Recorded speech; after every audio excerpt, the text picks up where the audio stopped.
जय हिंद दोस्तों, स्वागत है आपका अपनी channel Indus report and analysis में। मैं हूं आपकी होस्ट अस्मीना रियाजी। एक नए यूएस इंटेलिजेंस रिपोर्ट के मुताबिक चाइना की साइबर और एआई टेक्नोलॉजी में तेज तरक्की हो रही है, जो अमेरिका के लिए एक बड़ा मिलिट्री चैलेंज बन सकती है। ये रिपोर्ट इस बात को हाईलाइट करती है कि चाइना अपनी साइबर और आर्टिफिशियल इंटेलिजेंस कैपेबिलिटीज को मिलिट्री मॉडर्नाइजेशन का हिस्सा बना रहा है, जो ताइवान और इंडो पैसिफिक रीजन में स्टेबिलिटी के लिए एक नया थ्रेट खड़ा कर रहा है।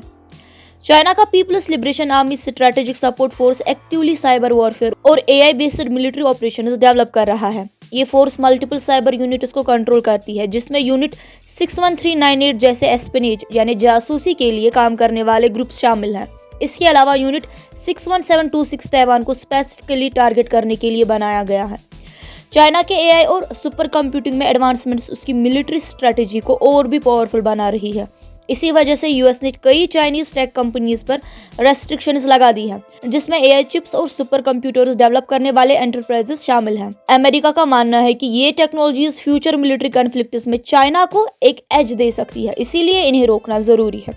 ताइवान के खिलाफ चाइना का प्रेशर भी दिन ब दिन बढ़ता जा रहा है। ये रिपोर्ट से ये दर्शाती है कि चाइना कोर्सिव प्रेशर और वाइड रैगिंग साइबर ऑपरेशंस का इस्तेमाल कर रहा है ताकि ताइवान को डिस्टेबलाइज किया जा सके।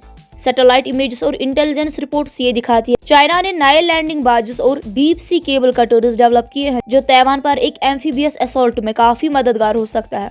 साथ ही ताइवान ने भी कुछ रिपोर्ट्स रिलीज की है, जिसमें कहा गया है कि चाइना ने एस्पिनेज ऑपरेशंस और साइबर अटैक्स को और एग्रेसिव बना दिया है। रिसेंट केसेस में ताइवान के कुछ सोल्जर्स को जेल भेजा गया, जो चाइना के लिए स्पाइंग का काम कर रहे थे। बड़ी ग्लोबल पावर्स इस सिचुएशन पर नजर बनाए हुए हैं, क्योंकि अगर चाइना और ताइवान के बीच टेंशन एस्केलेट होती है तो इंडो पैसिफिक सिक्योरिटी पे इसका डायरेक्ट इम्पैक्ट हो सकता है, बिल्कुल हो सकता है। इसीलिए यूएस और ताइवान के एलाइज जैसे जापान और ऑस्ट्रेलिया भी अब इस सिचुएशन पर ज्यादा फोकस कर रहे हैं और चाइना के एक्शंस का काउंटर करने के लिए नई स्ट्रेटजीज बना रहे हैं। तो दोस्तों, आपका इस मुद्दे के बारे में क्या कहना है? आपके क्या विचार है? आप अपने विचार हमारे साथ कमेंट सेक्शन में शेयर कर सकते हैं। मिलते हैं अगले वीडियो में अगले अपडेट्स के साथ। तब तक के लिए अपना ख्याल रखिएगा। शुक्रिया।